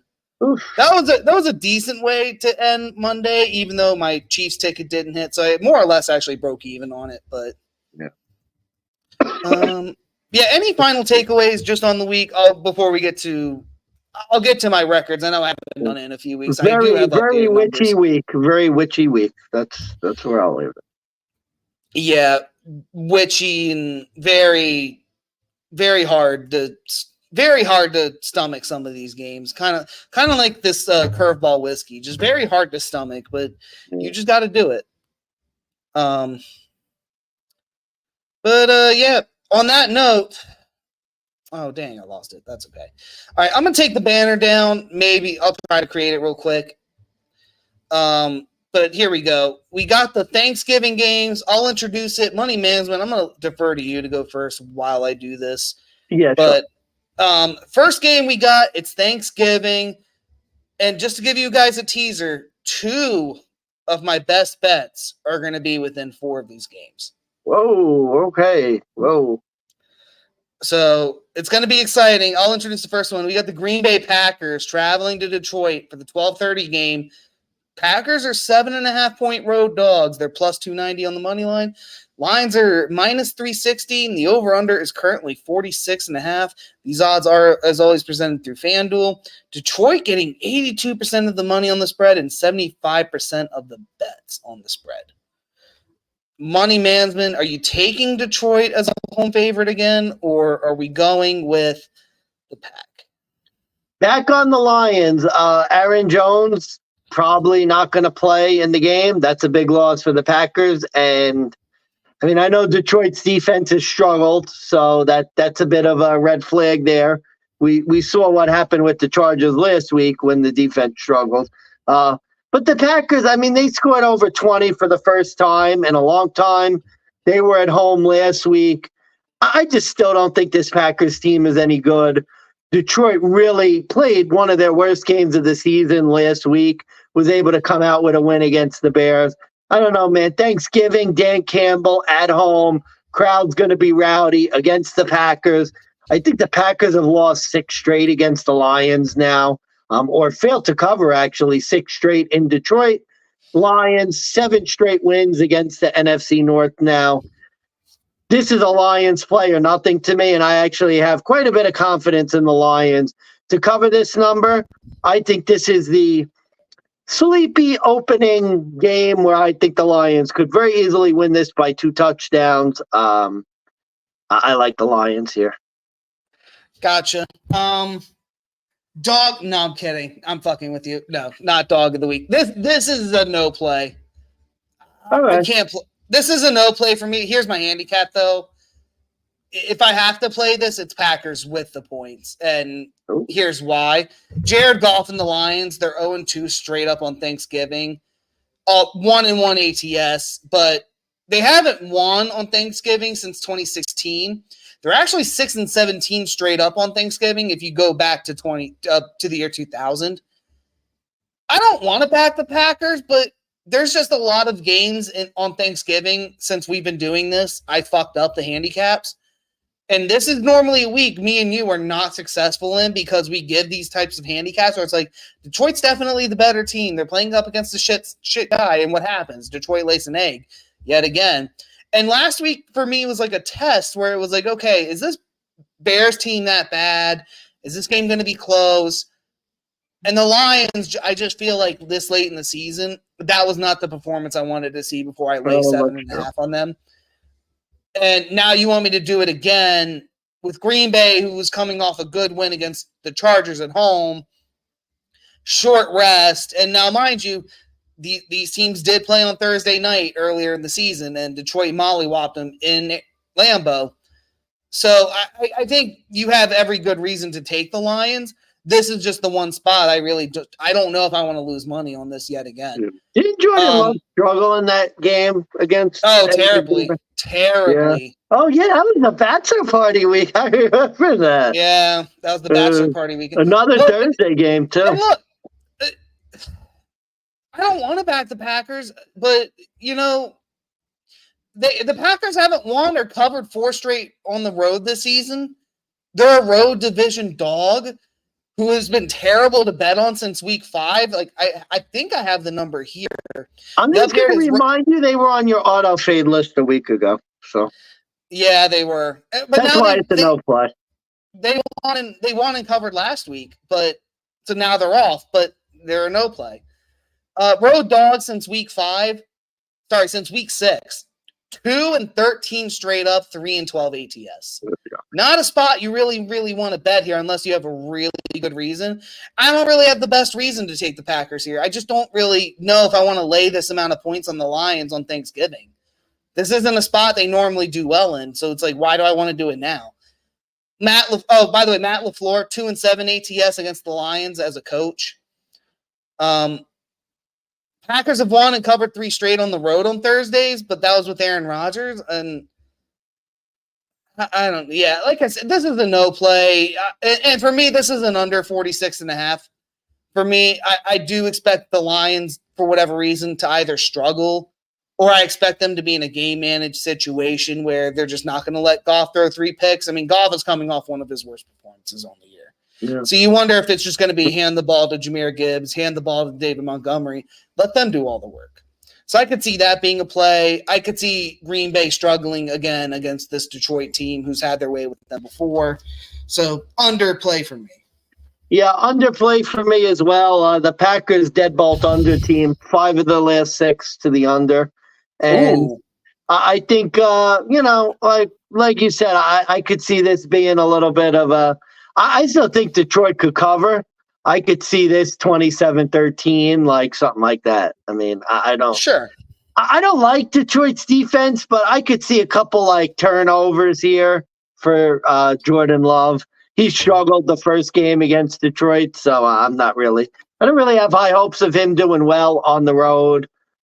It's going to be a loud sort of Detroit Lions fan base who's going to be amped up for the game. So there you go. Gotcha. All right. So moving on to the 4:30 game on Thanksgiving. We'll probably have dinner on the plate by then. But we get the Dallas Cowboys laying 12.5 at home, minus 750. They're going up against the Washington Commanders, and the Commie Nation goes into town, and they are currently a 5:30 road dog. Over-under is 48.5, and I think that over-under total, it's tied for the highest with Jacksonville-Houston at this time. But, I told you, DeGents, what the plan was for this game. And I'm sticking to my guns here, and I don't care how much shit I get for it. This is my fade of the week. I'm fading the Cowboys on Thanksgiving. This is a division system play, but more of a Thanksgiving system play. Fade the Cowboys as a big favorite on Thanksgiving. Last year, if you remember, they played the Giants. They were 10.5-point favorites against the Giants. They went all but, I think, 50-plus minutes covering the spread. They let the Giants come around and get a backdoor cover. Yep. And the next thing you know, Cowboys minus 10.5 doesn't cover. And honestly, truth be told, that's just kind of the game I'm expecting here. And the public, they're very heavy on Dallas as always, but 81% of the money, 70% of the bets. I get it. I know why you want to do it, but the Commies literally lost a flowchart division system play. Doesn't matter where they're at. Doesn't matter how good the teams are doing. It's like you said, they lose this spot every time. And now the Cowboys are 12.5 in a game where they went to Carolina, and for 3 quarters, the game was a 1-score possession game until it got out of hand in the 4th when Bryce Young fucked up and threw a pick 6. I'm not saying Sam Howell can't do the same thing, but Sam Howell is currently playing better at quarterback than Bryce Young is. The Commanders' offense has been explosive at times when they don't screw up and do turnovers. And I just don't know if Commanders do another 6 turnover game here in this spot. So I expect this one to be a lot closer than people anticipate. And like I said, Cowboys win this one. I think they've won 6 of their last 7 at home against Washington. And they're 17-5 ATS at home since 2016 against division opponents. 3 of those 5 losses, though, they're on Thanksgiving in this spot. And twice it was against Washington. And the Cowboys are 1-6 ATS. They're 3-4 straight up, 2-1 against Washington on Thanksgiving since Dak Prescott came in 2016. So betting the Cowboys with Dak Prescott at quarterback on Thanksgiving tend to lose a lot of money. And they've had 4 straight years of not covering. This number is too high. If you want to tease this league down to 4.5, I'd be like, that's more tempting for me. I just think this number's too high. So honestly, tease it up. Tease it up. Oh, so you really like Dallas here? Well, no. What I'm saying is tease up Washington. Like if you're gonna tease, rather than teasing down, tease up on Washington. I'm with you. I don't know if this is my dog of the week per se, but if you remember, it was 3 years ago. Washington came in heavy underdog against Dallas and literally whipped the shit out of them, like 41-16 or something. Yeah, I remember there was a lot of Dallas fans crying that day. Washington got embarrassed last week. 6 turnovers, one of their worst games of the year. They're coming into Dallas as double-digit underdogs. I really like Washington's chances in this. I like. By the way, and they failed to cover by almost double what they were. They were 9.5 point home favorites last week, and they lost by 12. Oh, is that the getting close to the close your eyes special? That is correct. As the SGPN guys love to call the close your eyes special. I don't know, man. I give a strong look to Washington here. I like the over. Dallas at home has actually been a big over team. I'm with you. So, and we know that Commander Sam could zing the ball around. But, yeah, I expect a higher scoring game, and I like Washington to cover this number. I think Washington's going to play a good ball game. I actually think this could be the game of the Thanksgiving slate. I think this could be a really high-scoring, interesting game. Here's what I think. Commanders' defense is not going to show up. They haven't really shown up all year. If the Commies are going to win, they're going to have to outscore the Cowboys and just make them screw up at the wrong time. And this just feels like that kind of game where that happens, where, you know, the Commanders' defense, I don't think they're going to really shut down Dak per se. Like, I still like CeeDee Lamb props. I still like the overs there. If you remember, Marvin Mims Jr., a guy that hasn't been seen since that Commanders game, had 2 long bomb touchdowns against this Commies team. So I could see CeeDee Lamb having, I would bet the latter on his passing props, truth be told. Yeah. But I just think that Sam Howell, like, this could be a game he just pops off. He also gets 350 yards and he gets 4 touchdowns. And that's how the Commanders keep this close. I just don't see this being a defensive game. I think you look at this, this could be the Gallop and Gobbler game for Brian Robinson Jr. I don't know if Fox is doing the game or not. I think that's a Fox thing. I think CBS is the turkey leg. Maybe this will be the turkey leg game for Brian Robinson, because we know that the weakness of the Dallas defense is the running game. I think Robinson had like 77 yards, a couple fumbles last game. I don't know, man. I just like this Commanders team after getting embarrassed at home by the Giants to really put forward their best effort this week. Brian Robinson, 17 carries, 73 yards. Yeah. So, like B-Rob. Yeah. B-Rob this week, boys.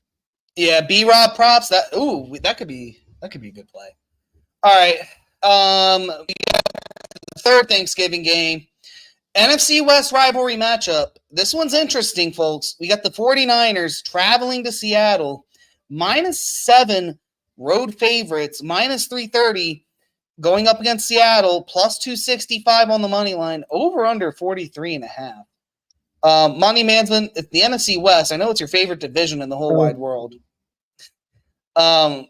What's your take here? Do we lay the points? Do we do we go with the Seahawks without knowing if it's Geno or Kenny Walker Jr. does not appear to be starting at this time, but I think he's listed as questionable. I'll look that up This real could be quick. an overreaction play for me, but it's Niners or nothing for me.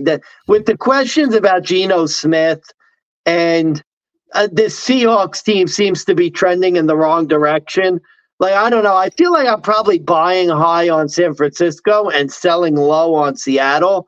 But I don't know, man. It's only a touchdown in Seattle. I know that Pete Carroll, I think there has been some success with Seattle against San Francisco. I remember Brock Purdy actually struggling against Seattle in Seattle. Maybe it was a year ago or 2 years ago or something like that. But with the injuries to Geno and the Niners, basically, I mean, I think they have like 9 straight wins against the NFC West now. Like the Niners are they're starting to play really good football. They had a walkover last week. The Seattle team is banged up. Kenneth Walker might not play. Geno's banged up. Like, I don't know, man. I got to look Niners or nothing here. What do you think? Yeah, I'm with you. I have a couple caveats, though. Number one, if this number goes any higher, this is a long teaser leg. Oh, okay. But it's literally, like you said, Niners or nothing. And I'm not going to be screaming that the Niners are like the number one team in the NFC right now, especially with that Eagles win. Seahawks just lost Kenneth Walker Jr. What do the Seahawks love to do? They love to run first. Yeah. And, especially with a banged up quarterback now, too. Like Geno Smith likely to start as of 3 hours ago. Kenneth Walker is doubtful. So it looks like Chauvernay or whatever his name is looking like to be the starter. Oh, by the way, surprise, surprise, that may not be the case. It's going to be probably Kenny McIntosh. Yeah, I had no idea who that guy was either, but I think he was last year's draft pick for Seattle. That was their big play. Geno Smith with Drew Lock. I can't. This number, it just seems like it's too low. Like, I know you say you're buying the Niners high. I think you're buying them low here at this number. And this is one, like, you look at the trends, you look at the numbers, you look at the history, and you just say, fuck it. Like, it means nothing here. And since Russell Wilson actually left the Seahawks, the Niners have gone 3-0 straight up in ATS against the Seahawks. They've gone 9-0 straight up, 8-1 ATS against division opponents. And so literally you look here and it's a touchdown. You're like, is this a trap? If the Niners are going to win, they're going to blow them out. Like, there's just no. Feel like it has a chance to be like the Seattle playoff game where the Niners won by like 30? That's what I'm thinking. I mean, it just feels like a trap when you consider everything. And maybe by game time, this line it flips and moves up. So, like, part of me is just like, jump on this now at 7. Because what's going to happen come tomorrow at game time? But otherwise, like, Niners are nothing here. This is an overplay for me, over 42.5. Now that I know Geno is playing and he can only pass it, he does have offensive weapons, so I really like the over to hit here at the low of 42.5. Niners are 6-1 on the over in their last 7 division matchups. Yep. Seattle is 3-1 on the over in their last 4 at home. And if you even think this is a blowout, like 30-14, 28-16 in a weird score, it gets this covered. Yeah. Indoors, especially because, again, San Francisco may not just sit on the game in prime time against a division rival. This could be I think C-Mac has a chance to really I was telling Nick before the show, I was texting him and I was like, C-Mac touchdown looks good in this game. I expect him to just gash the shit out of this Seahawks defense. Even though they were good against the run last week against the Rams. I don't know, man. C-Mac, different animal, different team. Debo's back. Like, I expect a Debo touchdown here. I expect San Francisco to get stupid with this, or even throw some long bombs, or even like a quick. I expect Debo to have a game. Like, I feel like Seattle's going to be focused too much on C-Mac and maybe even Kittle, and they're just going to leave one too many options. So Ayuk had a good game, so I could see them trying to shut him down. And I just feel like they're just going to switch to a weapon they haven't used in a while. So I could just see a big Deebo Samuel game. Yeah, maybe. But Probably. big over. All right, last game. The Miami Dolphins, 9.5-point road favorites, minus 510, are going to the Jets with not Zach Wilson, not Aaron Rodgers. Not Trevor Siemian. And not Trevor Siemian. Tim Boyle. Tim Boyle that water. Yeah. Jets are catching 9.5. They're plus 390 at home. Over under 41 even. Dolphins getting 93% of the money on the spread and 81% of the spread bets. I mean, boy. After last week, how could you? Well, you go first. You can go first. That's okay. No, I mean, I was just going to ask, like, here's my handicap, right? After last week, after you saw what they did against the Bills in a game that basically determined their season, I mean, like, how do you expect this shit? Like, how could you bet on this Jets team, like, at all? Just like, how you do it? You don't. You do what I do. I told you I had two plays. This is Big Buck's best bet of the week. Wow. Dolphins minus 9.5. Wow, Barney Best. Okay. Look, I've been calling for the downfall of the Jets all like the past 2 weeks, 3 weeks maybe. I'm not I know the Dolphins didn't cover at home, but they still fucking won. And literally think of it this way. You want to back a team who lost to the Raiders, who just lost to Miami in Miami. I get the Dolphins have to go on the road, but Run game travels, though. I mean, that's what scares me is that, like, this normally when we talk about the Jets defense, 2 high safeties, they're going to make you go methodically, short passes, do that shit. Now, mind you, if why? So Sauce Gardner could just jog to cover, I don't know, the fastest man in the NFL, Tyreek Hill. Exactly. Like, the problem is the Dolphins are going to run the ball. They're going to throw short, quick passes, and the Jets can't tackle. So, not a good matchup for them. And let's be honest, too. Miami was a touchdown away from covering. It wasn't like they were ever out of it. Their defense completely stepped up. They contained Aiden O'Connell. The Jets are starting Tim Boyle, which, by the way, if you don't know who he is, let me tell you who he is, because I did the research for you fuckers. He was an NFC North backup quarterback since 2019.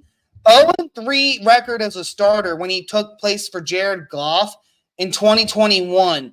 That dog shit year. 3 touchdowns, 6 interceptions. And look, how was he going to do taking over for Zach Wilson? Well, let's compare to the last game with Buffalo. Zach Wilson, 7 for 15, 81 yards. Threw a touchdown, 1 interception. Pretty standard Zach Wilson number. So let's see how this Tim Boyle guy did in the second half. In garbage time, essentially, yeah. Yeah, in garbage time. Sure, fuck it. So the Bills don't care. 7 for 14, 33 yards, no touchdowns, 1 interception. Literally worse than Zach Wilson in 1 less passing attempt. I'm sorry, Jets fans. Like, I know you're hurting, but are you really expecting this quarterback change to make a difference here? If it was Trevor Siemian, I'd say maybe. Trevor Siemian gives you some bit of hope. Tim Boyle? Really? I mean, this is the guy who was brought in because he was Aaron Rodgers' backup. Like, that's it. That's the only reason he's here. By the way, I know you brought up the number with backup quarterbacks doing well, but Nathaniel Hackett's still the coordinator. Yeah. Really? And what's concerning me too is that Miami's defense is starting to play some competent football, which kind of scares me. Essentially because, again, with Miami, I don't know if the Jets team is going to have the desire or ability to stop the run. They're 30th against the run. The Bills' offense was able to run the ball against them pretty significantly. I just think this Miami offense is if anything, they're perfect for the Jets, even though strangely enough, if you look at some of the results, I do think that of all the AFC East teams, the Jets have done the best against Miami. But if you remember, they won that game that's not last true. year. It's been the They won Bills. that game last year when Miami had that third string quarterback play. Yeah, Skylar Thompson. Yeah, after Teddy Bridgewater got knocked out. Yeah, see, that's the point. You're getting a full Tua Tagovailoa run offense. Mike McDaniels. I mean, really, you want to bet against the guy?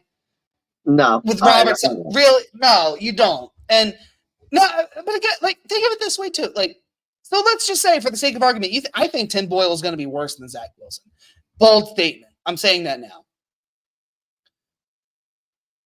You saw what Aiden O'Connell managed to do. He kept it pretty. And look, let's be honest. The only reason that game was competitive, it wasn't Aiden O'Connell. It was because Tua really didn't do shit against a Raiders defense that surprisingly stepped up. This Jets team is all but given up and quit, and is just ready for the season to be done. They're literally imploding and fighting with each other.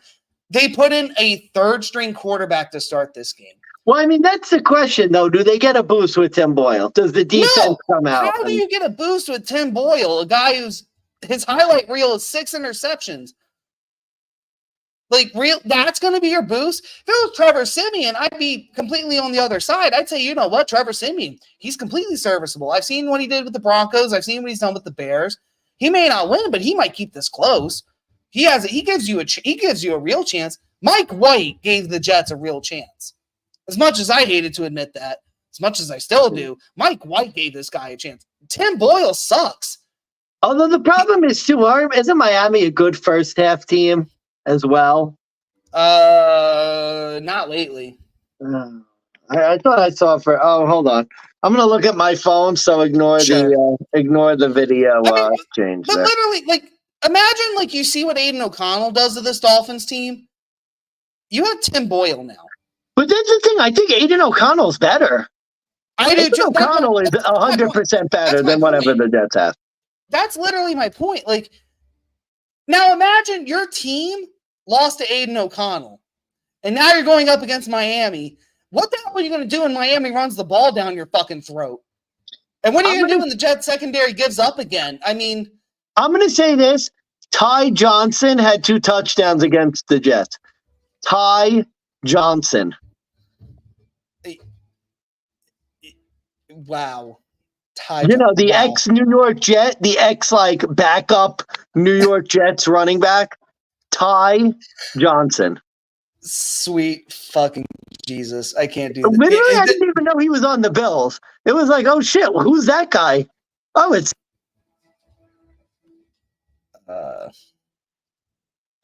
Did we lose him? Uh-oh. Am I still here? Yep, there you are. Okay, you're back. Anyways, Ty Johnson, just that was a blast from the past, to say the least. Yeah, Ty Johnson, baby. Yeah, this is best bet. I mean, what the fuck are we doing, folks? What are we doing? And I'm gonna have to relook at these numbers because I think I fucked up and did home numbers, but give me 2 quick seconds. But Money Management, I'll give you the over-under real quick, and the over-under is currently listed at 41. What is your over-under take on this game? I gotta go with the under because I could see the Miami offense just running the piss out of the ball. And to tell you the God's honest truth, I have zero confidence in the Jets offense to do anything. I mean, when you look at it, Miami's defense has been playing better lately. They're not as bad as they were to begin the year. I just do not have a lot of confidence at all in this Miami team to really do a whole lot of anything in this game. Really, to tell you the God's honest truth, yeah. A lot of dead overs for this Miami team on the road in division games.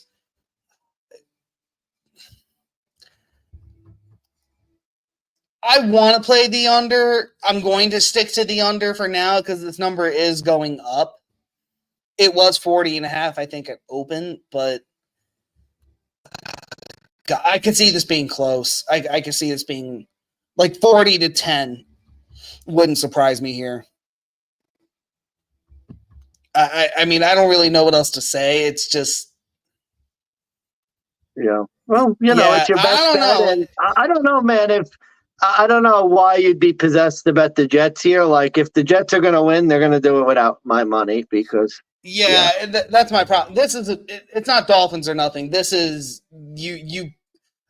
God, I don't want to say bet the mortgage. We fucking lost on that once already. Not the bet your second mortgage. Take another HELOC out. Bet it again, and if you lose, you don't have a house. God, yeah, no, don't do that. Don't do that. 1-800-GAMBLER if you 1-800-GAMBLERS if you're thinking about doing that. Maybe do a holiday loan at the bank, like 1,200. No, fuck it. Whatever your units are, this is. Honestly, this might be like a 5-unit play. I swear to God. Like I'm just that confident. The Jets are just dismantling before. I'm only scared that they get a boost with Tim Boyle and the defense forces a couple turnovers. That's the only thing that scares me about this game. Yeah, I'd be willing to throw 5. But then again, I mean, this is one you live bet because I think Jets get down like 14. You could really make the case that this goes like they lose 45-3. I mean, they might just completely. So the big buck special. Why would you bet this 9.5 when you can get the Dolphins -17? Well, because I think like the Jets are either going to come out strong or they're going to come out like, and Tim Boyle, like the minute Tim Boyle, if he comes out first drive, throws an interception, I almost think you immediately live bet the Dolphins because the quit time is going to. I mean, you saw it last week. Especially this week when Miami's going to be running the ball and doing all that motion, I think the Jets will look for an excuse to give up. So we'll end it on that note. But my final numbers from last week, and then we gave out our 4 picks. But final numbers from last week, pretty disgusting. But I'll start with the positives. Mansman, I went 10-4 on the money line picks. Oh, good for you. Yeah. I went 5-9 ATS. Well, better luck next time. And even worse, 4-10 over-unders. To put me on the season, and now mind you, folks, this is with 2 weeks removed and 1 no contest with the Bills no play. Due to me getting married and having a bachelor party and 70-59-5 ATS, 82-52 money line, 63-69-1 on the over-unders. Money Manson, how did you do last week? Oh, geez. All my best bets lost, unfortunately. So all my best. My fade of the week was my only hit, so 1-4 best bets. Yeah, so that wasn't good. ATS, I was, not much better. Oh, my Lord. Yep. I'll just say I was bad. we'll just call it that. Yep, I was bad. So, yeah, hoping to do better this time around. Yeah. Hopefully we do turn it around next week. We only have so many weeks left. And by the way, like this is the crazy thing. You want to know if you're a pro bettor? What's the number? 60%? Yeah. We do all this work, and this shit is so crazy hard. I'm only at a 55% on the year ATS, and we still have another 6 weeks to go. But it just goes to show you how fucking hard this shit really is when you play every game. Yeah, it really is. It really is hard. And especially when you're picking specific ones, it gets even harder. Yeah. So, sorry about your contest though. That's a bit brutal. I will say my the contest plays are a good 50% now. Oh. Just a couple really, especially last week I lost another, I had the Chargers that lost, I had Detroit that lost by a point. The Vikings were the only play I had that won. And then I had literally every one of my best bets all lost that I was confident in, and then like the Giants, the Cardinals the Jaguars that I was sort of iffy on. Who else? Pittsburgh I ended up losing, but like all of the Giants, the fucking Cardinals, the Jaguars, all of those, they all hit. It's just so frustrating. Unbelievable. I'll leave it with this last note. The One Sharp podcast, they went 0-5. So I don't think you were alone. It was a tough week for the Sharps, but hopefully starting with Thanksgiving, we rebound. I'm going to propose real quick. I do want to propose a DeGent Corp. We liked the under 46.5 Green Bay, Detroit. I'm willing to throw in the money line for Detroit because I do think they will win. Okay. Plus 12.5 for the Commies. Okay. Niners -7. Ooh, okay. Dolphins, let's tease it down to 5.5. Okay. I know you like your teasers, and I know you're a little worried, but okay. And then we'll throw in. What do you think? I'm thinking a prop play, but I don't know how we want to go with this. So, do we want to go receiving? Do we want to go rushing? Who do you like? I like Tyreek Hill personally, but I could see where you're coming with this. So, yeah, so it's Gardner. I mean, I don't know. Let's see here. What's the receiving yards right now? 78.5 for Tyreek. I think they're going to run a lot, really. Okay. Raheem Mostert over under 60. 60.5. Oh. Tua Tagovailoa 4.5. Yeah. Let's see. 1 second. That Raheem Mostert one is interesting. That one is interesting.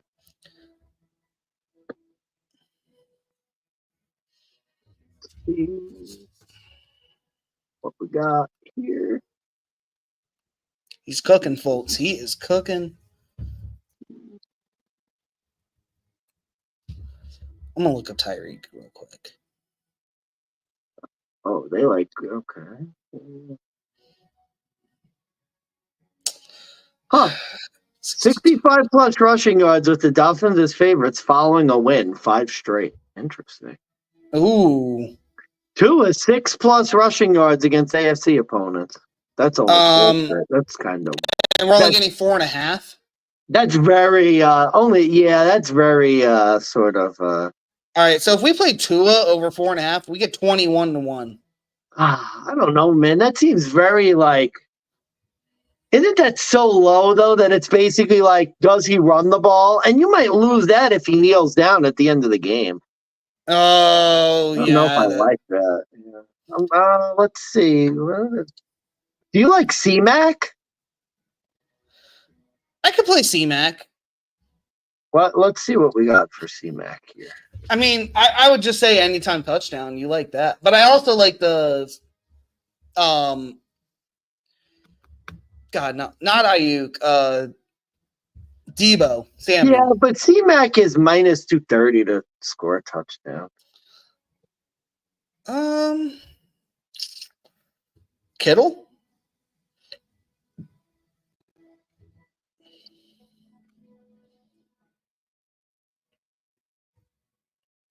Oh.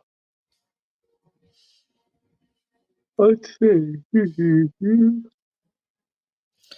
Honestly, we could. Here we go.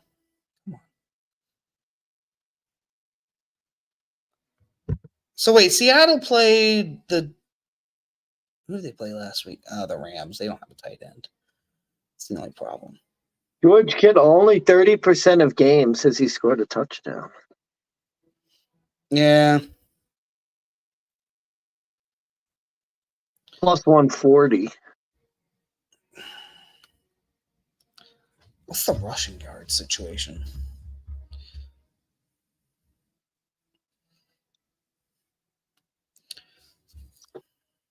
On DK, Commanders 13.5 now. Oh my lord, you're kidding. Nope. Oh, I might have to hit that.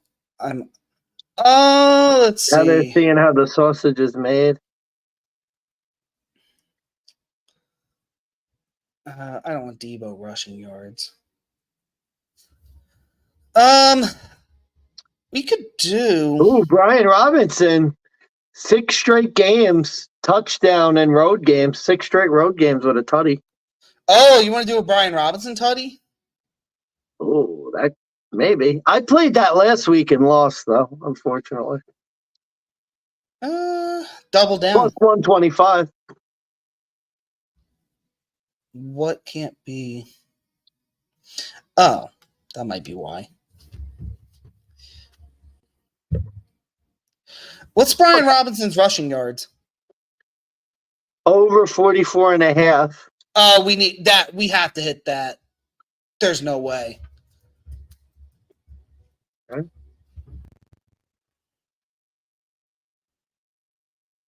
That has to come low. on. Seems very low to me. He's done that in 60% of his games. Yeah, that has to be the play. Oh, okay. Please tell me it's plus money. Give me the plus money. I thought it was even. You could do alternate. You could do over 50 if you really want. Oh, well then. Money.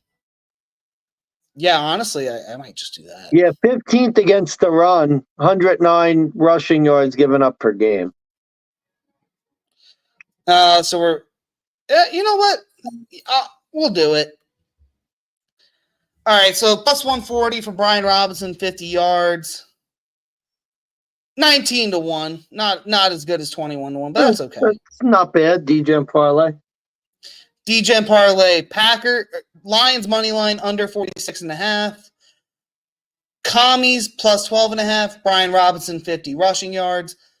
And we got the Niners -7. Dolphins -5.5. Alt spread 19-1. Oh, there you go, man. We have the last unit left in the court bet, so we'll throw it in. There you go, man. All right, let's do it. We'll throw it in. All right, we're doing it. Keeping the dream alive. All right, I got nothing else. It's Thanksgiving. Let's enjoy it. Guys, be safe. We are thankful for all our viewers, all little and few and many that we do have. Money Management, thankful for you for joining us on this podcast. You as well. All right. Any final words for the DGents before we sign off? Everyone have a happy and safe Thanksgiving. Nice Black Friday. Enjoy the games. And you know what I'm going to say, as always. Go make that motherfucking money, folks. Go make that money. I'm Big Bucks Beta. Money Management signing off. Have a good night.